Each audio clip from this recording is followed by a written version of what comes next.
안녕하세요. 경자입니다. 오늘 영상은 섹터의 대표 종목들을 소개해 드리는 코너인데요. 2차전지 관련해서 총 3편의 영상으로 말씀을 드렸고, 오늘은 새로운 정부의 정책 수혜가 예상되는 섹터에 대해서 말씀을 드리려고 합니다. 대통령 선거가 약 한 달 전에 있었기 때문에 벌써 어느 정도 이러한 기대감이 반영된 섹터가 있는데요. 아시는 분들도 많으시겠지만 새로운 정부의 정책 수혜가 예상되는 섹터는 화면 보시는 것처럼 건설, 원전, 플랫폼, 그리고 게임입니다. 이 네 가지 섹터 중에서 새로운 정부는 부동산 관련 정책으로 현재 정부와 차별화를 가져가는 게 포인트가 될 것이라고 예상을 하고 있는데요. 그래서 오늘은 건설 섹터에 대해서 알아보도록 하겠습니다. 부동산 관련 정책 공약이 여러 가지가 있습니다. 그 공약의 핵심은 결국 공급을 늘리고 규제를 완화해서 집값 상승을 억제하겠다라는 게 포인트라고 생각을 합니다. 그래서 저는 공약 중에서 재건축이 가장 중요한 포인트가 될 것이라고 생각하기 때문에 이 부분을 중점적으로 말씀을 드릴게요. 일단 아시는 것처럼 새로운 정부는 국민의힘에서 대통령이 나왔고 국회 의석수는 더불어민주당이 더 많은 상황입니다.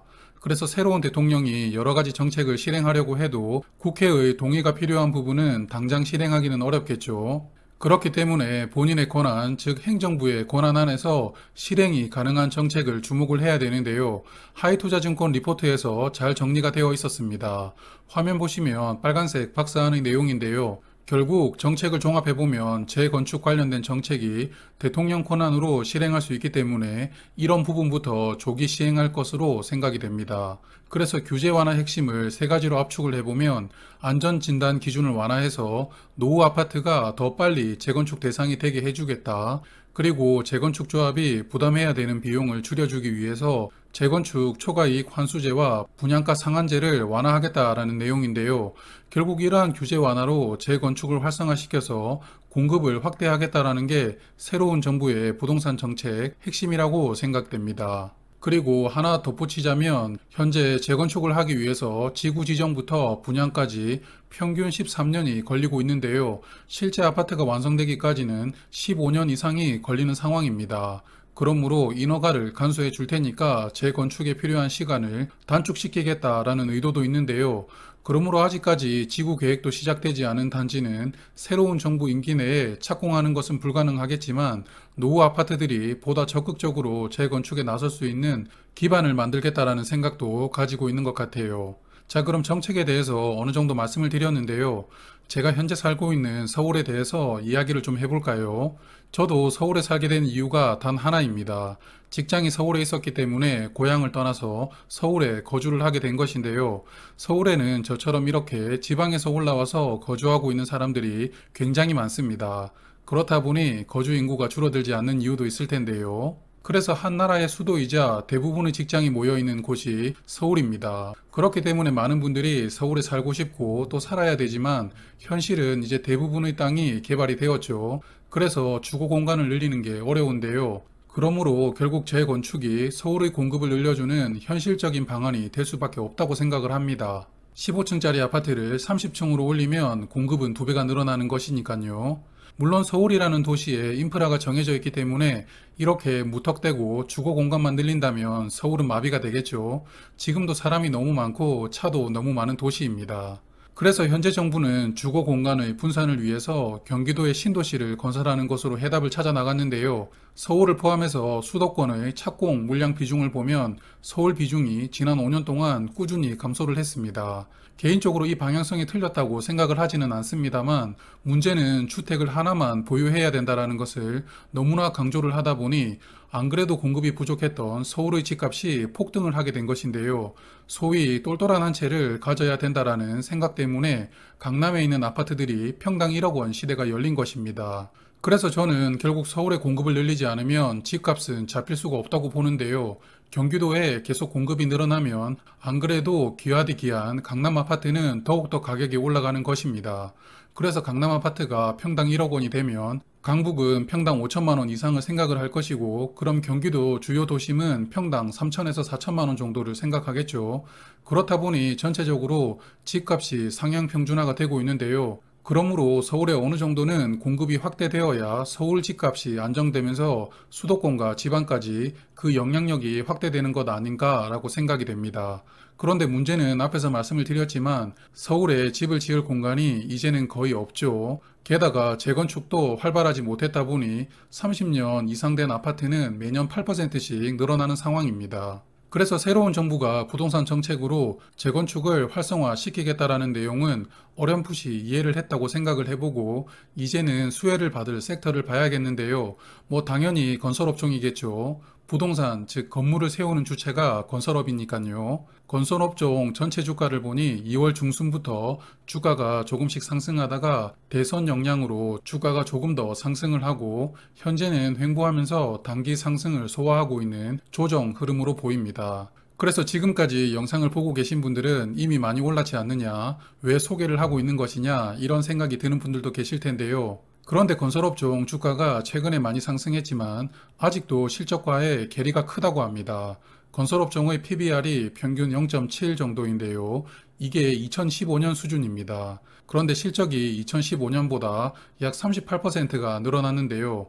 그러므로 실적은 늘었는데 주가가 같이 올라오지는 않았다라고 볼 수 있겠고요. 그래서 단기 주가 상승은 부담스럽지만 조금만 길게 보았을 때 주가 상승 여력은 조금 더 있는 것이 아닌가라고 생각이 됩니다. 그럼 이제는 종목으로 조금 더 압축해서 볼까요? 현재 건설업종으로 상장되어 있는 종목이 굉장히 많습니다. 개수를 세어보지는 않았지만 약 50종목 이상인 것 같은데요. 오늘은 그 중에서도 재건축 관련해서 수혜가 예상되는 두 종목을 말씀드릴 텐데요. 화면에 재건축의 특징이 있습니다. 2010년 후반부터 서울 정비사업장의 90% 이상 그리고 전국 80% 이상이 10대 건설사가 수주를 했다는 것입니다. 이 말의 의미 아시겠습니까? 재건축은 브랜드가 있는 건설사들만 수주를 하고 있다는 것입니다. 화면은 10대 건설사 중에서도 5대 건설사를 다시 정리를 해둔 것인데요. 현대, GS, 삼성, DL, 그리고 대우건설이 국내 5대 건설사입니다. 저는 이 5개 건설사 중에서 탑2로 현대건설과 GS건설을 뽑았는데요. 이유는 잠시 후에 말씀을 드리고요. 현대건설은 힐스테이트라는 브랜드와 DH라는 고급 브랜드가 있고요. GS건설은 자이라는 브랜드의 팬네임, 즉 프레스티지 자이 뭐 이런 식으로 네이밍하면서 아파트 사업을 하고 있습니다. 화면은 강남의 개포동 재개발 단지인데요. 빨간색 동그라미를 잘 보시면 자이 그리고 DH 마크가 보이시죠?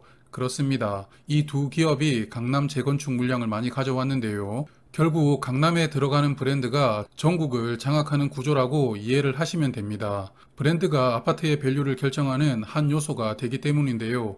강남에 사는 사람들이 선택한 브랜드와 지역 건설사의 브랜드가 경합을 할 때 가격 차이가 정말 엄청나게 크지 않다면 강남에서 선택받은 브랜드가 결정된다는 것은 당연하다고 봐야 될 부분이겠죠. 화면을 보시면 21년 정비사업 수주금액 순위인데요. 현대건설이 5.3조 원으로 1위, 그리고 GS건설이 5.1조 원으로 2위입니다. 그래서 제가 재건축 중에서 두 종목을 주목해 보려고 선정을 했는데요. 그럼 먼저 GS건설부터 보겠습니다. GS건설의 사업 부문을 보면 건축 부문 비중이 67.4%입니다. 매출의 3분의 2가 건축, 주택 부문이기 때문에 향후 재건축 관련된 수혜가 늘어난다면 매출은 더 빠르게 증가될 수 있다고 보이는데요. 그리고 주목해 볼 부분이 하나 있습니다. 신사업 부문인데요. 현재 매출 비중이 8.6%입니다. 신사업 부문의 메인 사업은 수처리인데요.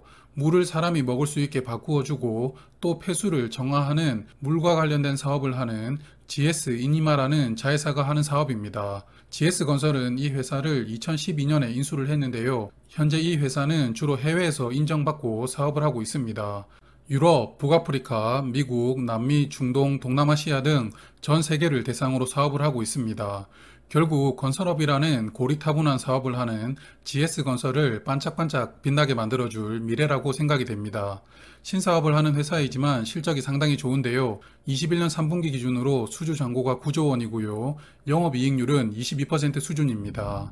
그리고 올해를 비롯해서 대규모 수주가 점점 더 늘어날 것이 전망이 되는데요. 수주를 잘하고 이익률도 높고 거기다가 인류의 미래를 위한 친환경 사업을 하는 회사이므로 아마도 GS건설은 향후 이 회사가 주목받으면서 주가가 밸류업 하는 계기가 될 수 있겠다라고 생각이 되어 잠깐 소개를 드렸습니다. 그럼 다시 돌아와서 이야기 이어나갈게요. GS건설은 올해 예상 실적이 좋습니다. 매출은 5.6% 증가가 예상되고 순이익은 21%나 증가되는 것이 예상되는데요. 큰 폭으로 순이익이 늘어날 전망입니다.